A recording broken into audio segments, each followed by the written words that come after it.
Good morning. Welcome to the Point. This week, Governor Whitmer started laying out plans to re-engage the economy, allowing restaurants, bars, even retail to reopen up north. Later in the week, she also talked about new plans for auto dealers and others, including retailers, to do business by appointment. And non-essential medical and dental care will once again be on the table starting next week. On Tuesday, we talked to the governor about some of the interim plans before she'd laid out the most recent developments, and also talked to her about what it looks like going forward as we re-engage the economy. Governor, a lot of people were very interested about the announcement to start to re-engage businesses in northern Michigan, and it brings to mind the question when you talk about the metrics used to get those businesses open, albeit with a lot of safety protocols, we understand. What should other areas be looking for? Is it about the number of cases or the percentage or testing or available critical care units? What are the kind of things that it will take to get other parts of Michigan to start re-engaging, understanding that it's going to be a slow, gradual process? Right. So it's all of the above. We are watching to see that we are continuing to increase our testing. We're also watching to see how many of those percentage are positive in terms of how many tests we're conducting. What is our hospitalization rate? What is our capacity in our hospitals? We're working very closely with our local public health teams, as well as the leadership in our hospital systems, to ensure that we've got the capability to meet needs if we see an outgrowth of COVID-19, that we can test it, we can trace it, and we can isolate it so it doesn't become community spread. We also have to understand context, and I think that's one of the frustrations that people understandably have, is they want to know when we hit a certain number, this means we turn the knob and we go to the next step. But it's not that simple, and as Dr. J has tried to explain in our press conferences, context matters. And so if you see 25 cases crop up in Petoskey, the question is, what's going on there? Is it 25 cases randomly around the community, which is very concerning because that's community spread? Or is it 25 cases because of one facility? And so context matters on top of all of these metrics. And that's why it is not something that it is simple to digest. But I think if you go onto the state website, there's a lot of the data that we're looking at so people can see what's going on in their region and to understand what going from phase 3 to phase 4 could look like, so that people are ready when we can make that engagement. Do you have any sense what regions could be next, those that are performing the best? Yeah, so as we're looking, 6 and 8 stood out from all of the other 6 regions in the state because of the low number of COVID cases, because of our ability to meet need if there were some COVID cases that came up. And so those are really the primary factors. As we are looking, for instance, in Grand Rapids, we know that we've had, some recent data that shows us where we just got to pay attention. It doesn't look as though it's community spread, but it's still concerning, and that's why that region is still in phase 3. Now, it's very likely we're going to be able to re-engage additional sectors of our economy and continue moving forward, but I would anticipate in the coming days there'll be some smaller adjustments, and then hopefully in the coming week or so we'll be able to go into the next phase. When you talk about the next week, we still have this stay safer order in place. Will you extend that past the 28th? It will be extended to some extent. We're always going to have to articulate what the personal best practices are going to be for people, and it's going to be different for some people. For our more vulnerable populations, it's always going to be safer to be at home until there's a vaccine. Does that mean that they're going to be mandated? No, not until there's a vaccine, but it's going to be a while before we're going to believe that it's safe to have general public re-engagement. And so we're looking at a lot of different data points. We're trying to make sure that we share it with folks.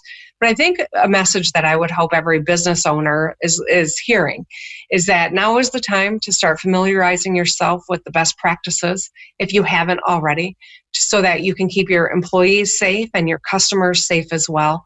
You can go to the State of Michigan website. You can look at the Department of Labor and Economic Opportunity, or you can go to the Business Leaders of Michigan website, or perhaps if you're in a you have a consortium of businesses of your type, organization, you can look there as well. But it's time to start getting ready. So you can create the social distancing that's necessary in these businesses and have the appropriate PPE for employees and expectations for your customers. And do I understand that businesses need to file that plan, their protection plan, back with the state? Is that right? That's right. We want to make sure that everyone has taken the effort that's going to be necessary to ensure that these workplaces are safe. And so got to ensure that they've got a well-informed plan and that it gets filed. Dealing with the health effects of the COVID-19 outbreak is one thing. The economic impact and trying to get business re-engaged is another. And then a dam failure in Midland County. All of that was on the governor's plate, and there is still more looming trouble.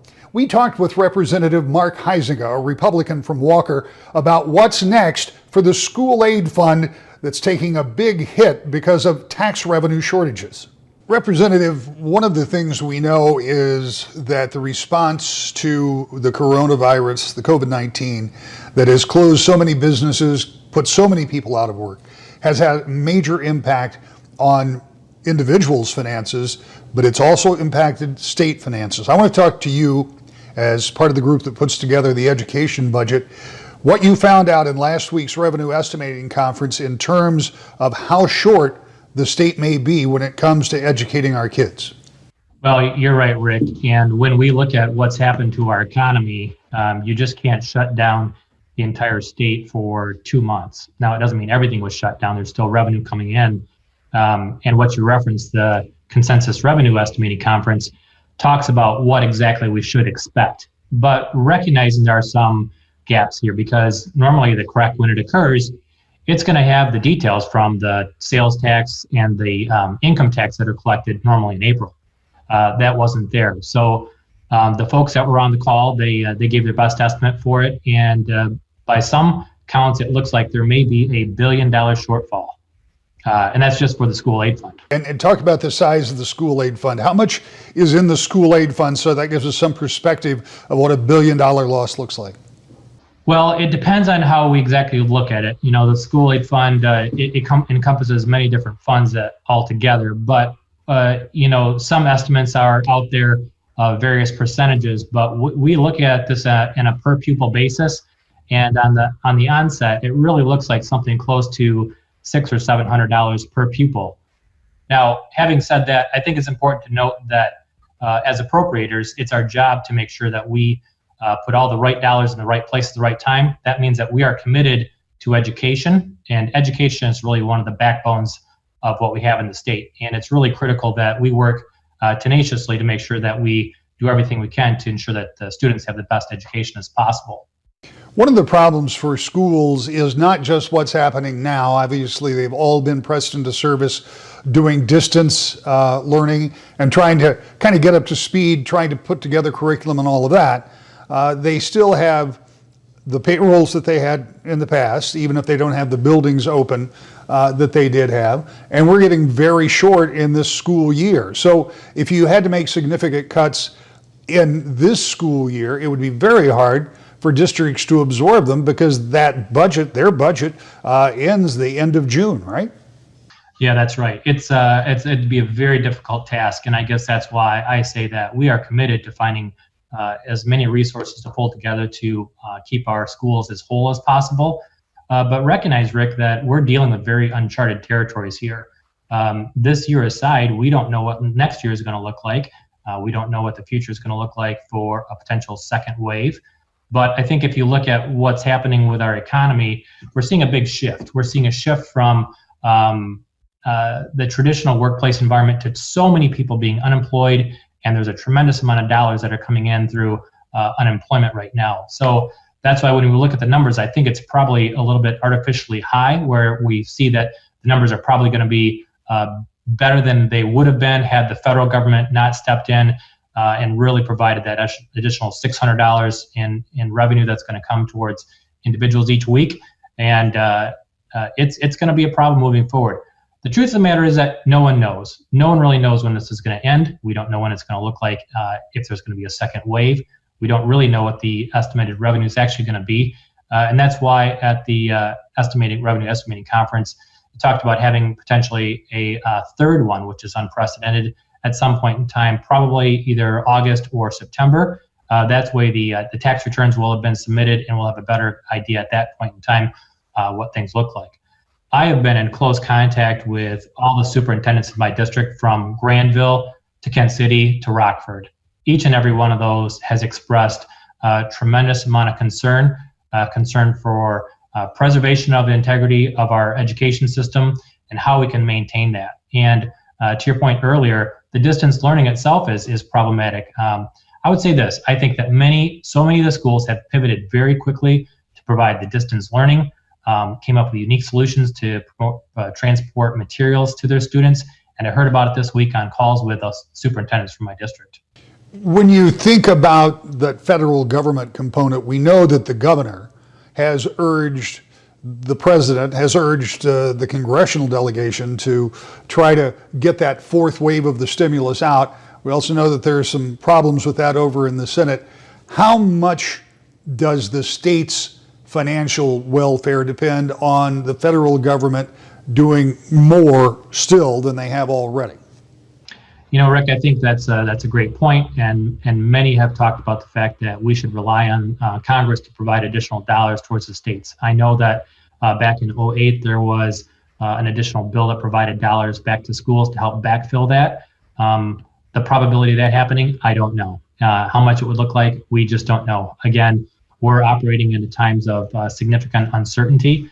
Again, our job is to hold as many people harmless as possible, to provide resources in the time of true difficulty, and to help them. It sounds wishy-washy, but we're just all dealing with a lot of unknowns right now.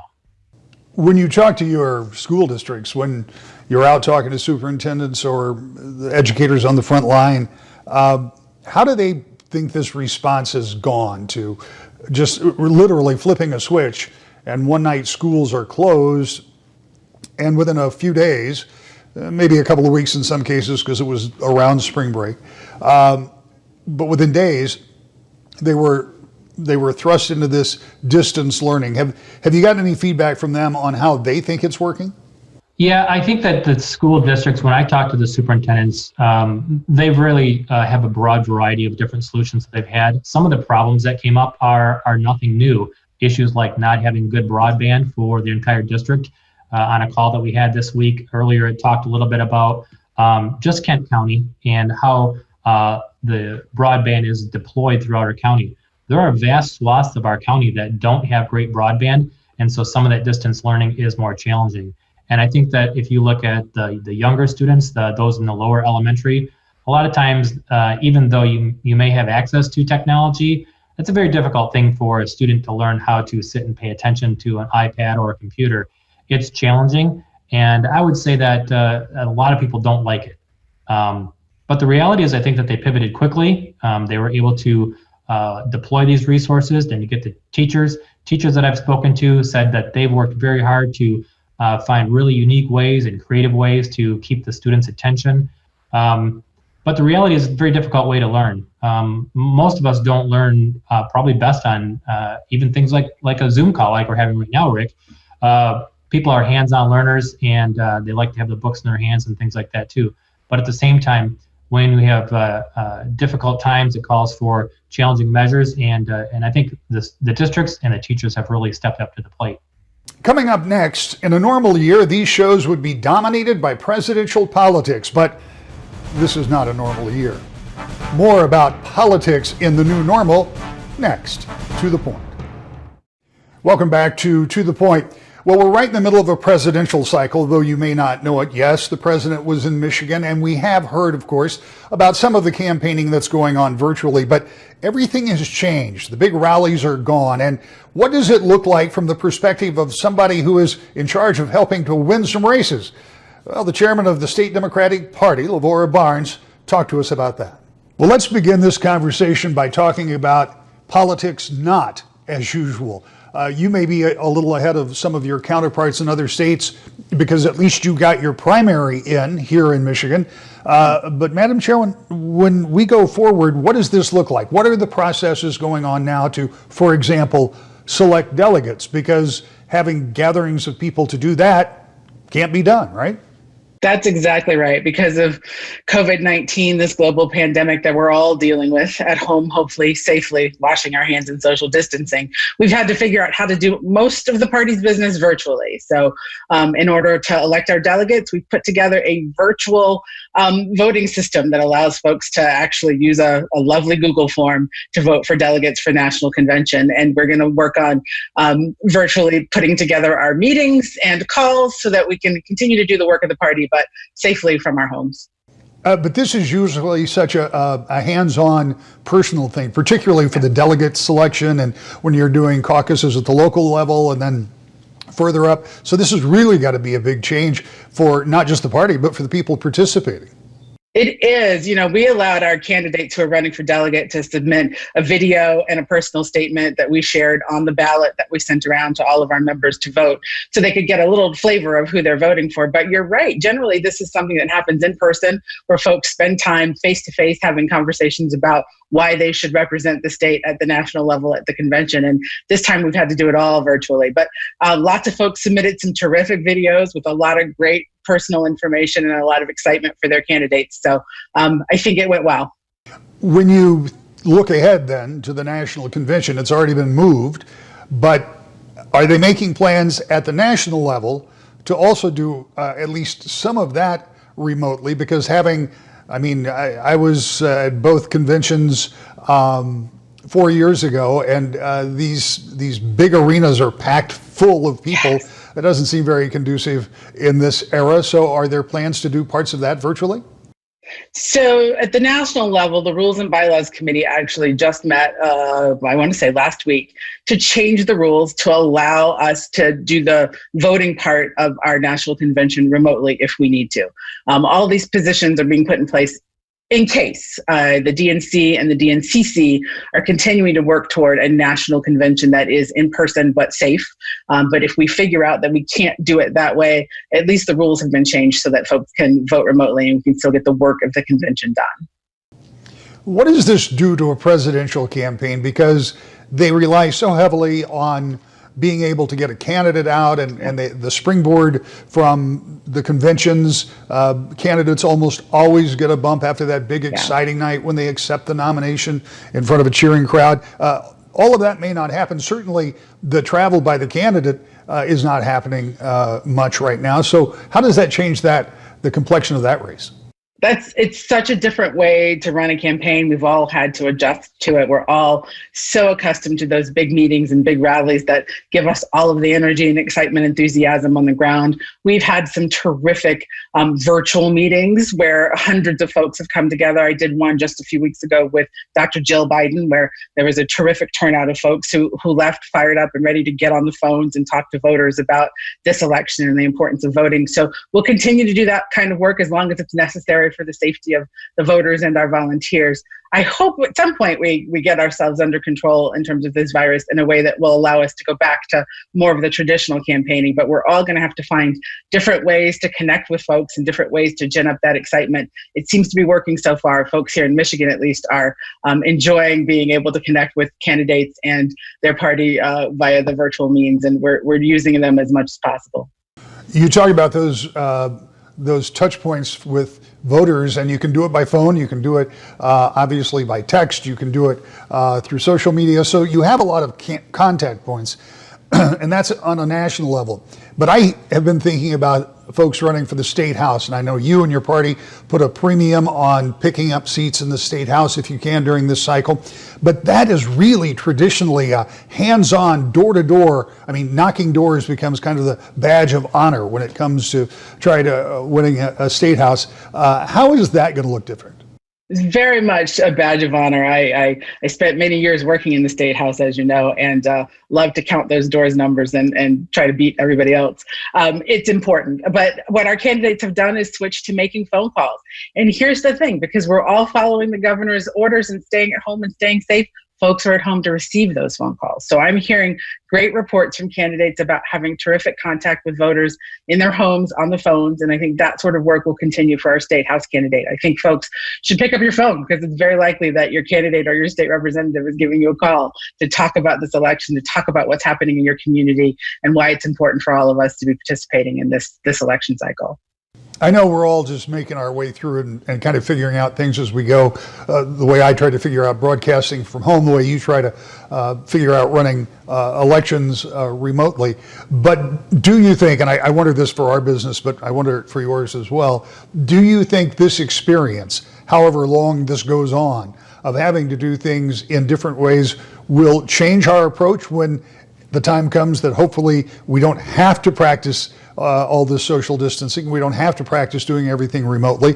But do you think it may change the paradigm a little bit to where you can reach more people doing it this way? Yeah, I think so, Rick. One of the things that I'm telling our team is that as we switch ourselves to being virtual organizers and virtual campaigners and virtual party leaders, we're picking up tools and skills that we can use even when we can get back to the traditional ways of meeting and talking to folks. So our organizers who are now virtual organizers will go back to, whenever they can, the traditional field work, but we'll continue to do this sort of work that we've been doing on the phones, on the text messaging and social media and virtually, because it is a really effective way to reach folks and we've gotten quite good at it. So we're going to keep using these tools. We'll be right back. We're all out of time. See you next week. To the point.